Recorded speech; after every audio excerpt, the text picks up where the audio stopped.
अस्सलाम वालेकुम। आज हम बात करेंगे 7 ऐसी आदत के बारे में जिसको स्टीफन कवी ने अपनी book 7 habits of highly successful people में मेंशन किया है।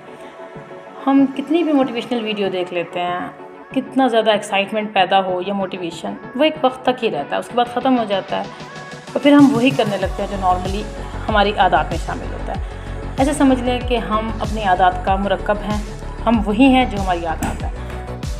हम लोग ज़्यादातर अपनी आदतों से इतने मजबूर होते हैं कि इसी हिसाब से ही हम एक्शन लेते हैं, चाहे कितना भी हमें कोई समझा ले।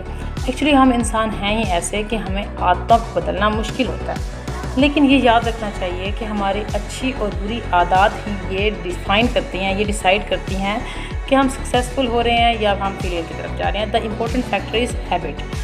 तो हमें पता होना चाहिए कि हमें अपने अंदर से कौन सी आदतों को डेवलप करना है और किन आदत को चेंज करना है। आज इन 7 हैबिट्स पर बात करनी है, जिसमें से आज मैं आपको 2 हैबिट्स के बारे में बताऊंगी जो कि स्टीफन कवी ने 7 habit of highly successful people में लिखी हैं, जो कि बहुत मोस्ट फेवरेट और बेस्ट सेलर बुक है। Let's begin with habit 1।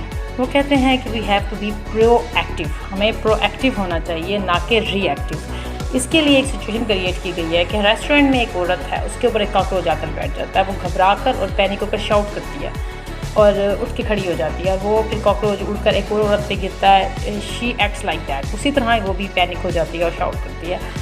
साथ के खड़ा एक वेटर वो वापस आता है उनकी हेल्प के लिए, और उसी इस्ना में जो कॉकरोच है वो उसकी बाजू पर गिरता है।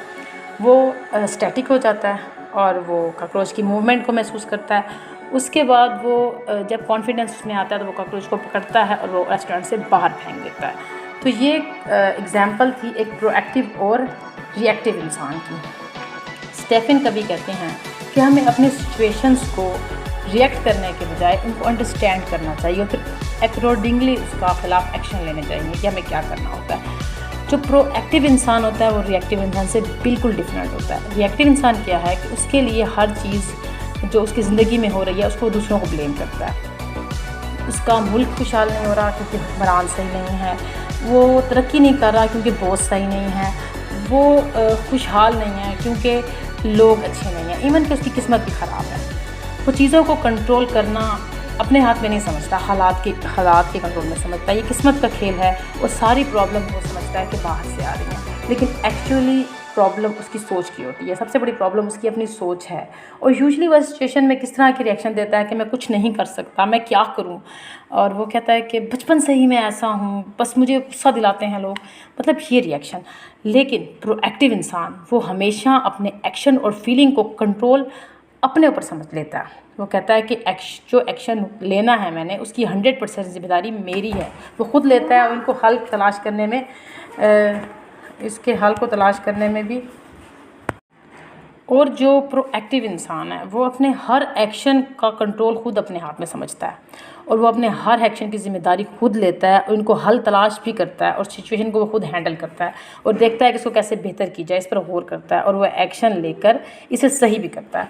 तो स्टीफन कवी कहते हैं कि आप हमेशा इन चीज़ों पर फोकस करें जो आप चेंज कर सकते हैं, ना कि उन चीज़ों पर जो आप चेंज नहीं कर सकते। Habit number 2, begin with the and in mind.